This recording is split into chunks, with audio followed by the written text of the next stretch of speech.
Hello guys, welcome back to Ylan app. For today's video, we are going to show you how to pair IKEA light remote. So if you're interested, let's start the tutorial. So to begin is first mount the light source securely and activate the main power switch.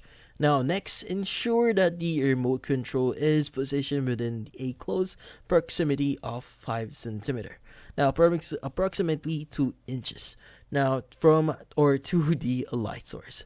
Now then press and hold the pairing button located beneath the lid of the remote control for a duration of 10 seconds. Now during this process, a red indicator light will illuminate on the remote control unit. Now once the pairing is successfully completed, you will notice the light source dimming momentarily, followed by a single flash. Now this sequence indicates that the remote control and the light source have been successfully synchronized and are now ready for operation. And that's about it. So hopefully this video was able to help you. Like and subscribe to Ylan app.